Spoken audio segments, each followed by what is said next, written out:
Hey gang, it's Bryan from FXBilliards. Today I am going to talk to you about 16 different tools that you should have in your 9-ball game.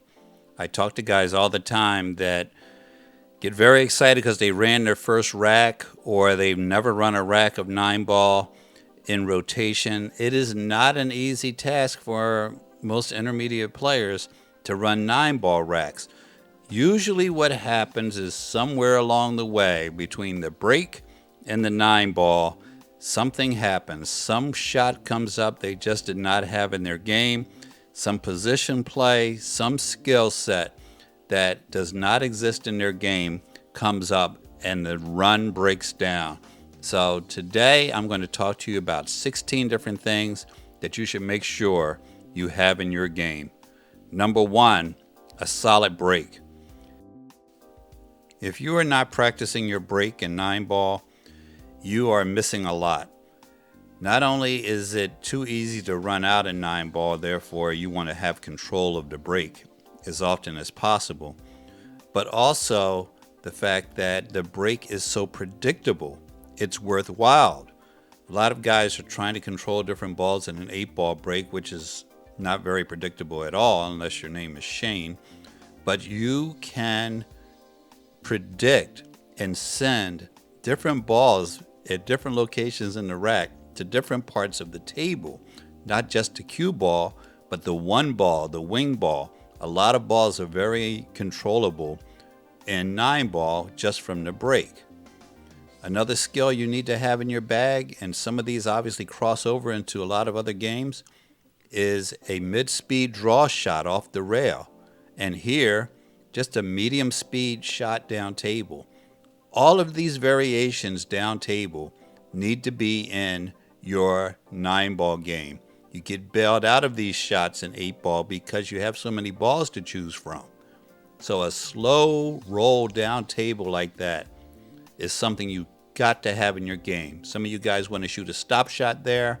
That's fine, but you're increasing the difficulty. Learn to hit the ball soft and slow, even when you're going all the way down table. Of course, many of these skills cross over into other games. 8-ball, straight pool, 10-ball. When we're talking about 9-ball, we might as well be talking about 10-ball. And some of the things that we're not going to talk about in this video that are big parts of a 9-ball game and 10-ball are things such as playing good safeties and playing good patterns. Obviously, this needs to be part of your game. We're looking more at the tools you need today as far as shot making, but keep in mind, good pattern play, which is exactly what comes up when we take ball in hand after the break. Pattern play is key because you have to put this ball in the right spot. Having a short game.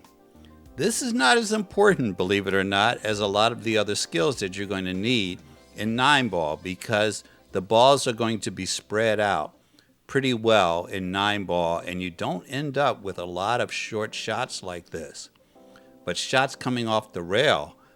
Now, the number one way to deal with shots that are on the rail is don't let your cue ball end up on the rail. But shots like 3-rail position, where we're moving in line with this 6-ball, these are important.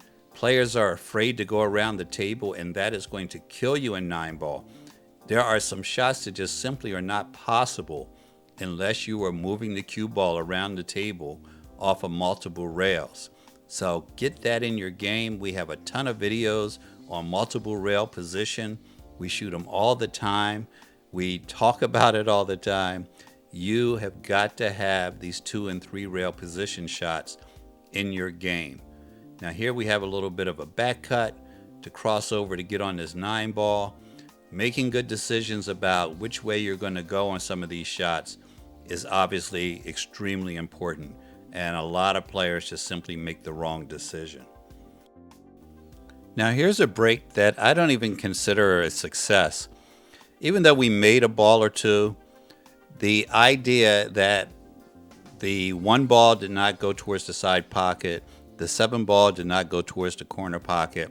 Means that there were gaps in that rack. We are not using a magic rack, but I should have identified those gaps, and I'll tell you a little bit later how to deal with them. But understanding how the rack works is one of the key things that you're going to need to know. Here's a short little draw shot. Some of you might not even recognize it as a draw shot. Some might not recognize it as being short, but that is a short little draw shot with touch. There's a lot of power shots in 9 ball, but there are also cases where you need to have shots that require touch. That was a shot right there that required good speed. We got on the correct side of the 5 ball, and now we have a shot on the 6. These shots down table, these long follow shots, long stop shots, long stun shots are not easy, guys. You need to have these in your game in 9 ball, and you get away from them. You get bailed out, as we like to say, in 8 ball with a bunch of short shots. And here, understanding speed and position and the angles obviously is another thing.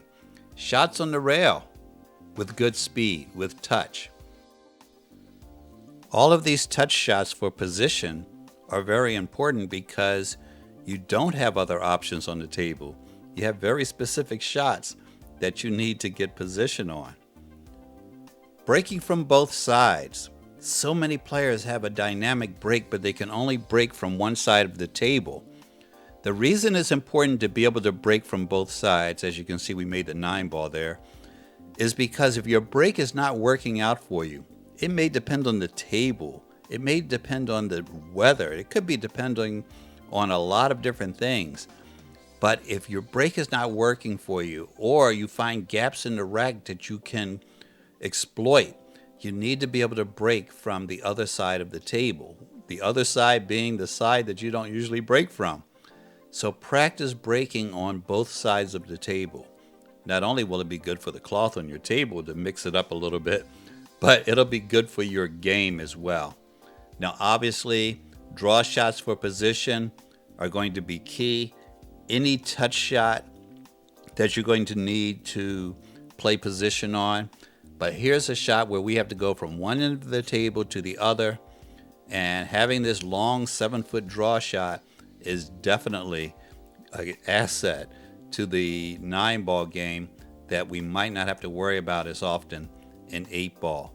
So here we're playing another little draw shot here. That's a medium speed draw shot. And looking at this layout, you can see how we have to go so often from one end of the table to the other. So having a good stun shot down table, and then we throw a little left hand spin on this to, number one, make the shot more difficult, but to get the cue ball in perfect position for this 8 ball. How many of you have a long stun shot with English? These are things that sometimes make the difference between running out and not running out. And here, one of my favorites, side pockets. If you're afraid of side pocket shots, you're playing the wrong sport. 1/3 of the position you play should be for side pocket shots. They take up 1/3 of the table. Once again, another good break. Work on your breaks, guys. Look at that 2, 3, and 1 ball here. This is a classic example of which ball do you shoot first and where. A lot of players are lost here. What we're going to do is run the 1 ball down, and then we're going to take care of the 2 while taking care of the 3 at the same time. We're going to shoot a controlled nudge here. Now, nudging this means we're going to run into other balls after we make our object ball, but we're going to push this 3 towards the pocket. We're not just hitting it for the sake of hitting it. We're pushing it towards the pocket where now we have some distance between our cue ball and our object ball where we can play position on this 6 ball without much work. So now we're pretty much going to be out from here using the same skills that we used in the other 4 racks. And guys, I'm sure there are a lot of things that you need to have in your game that I didn't mention yet.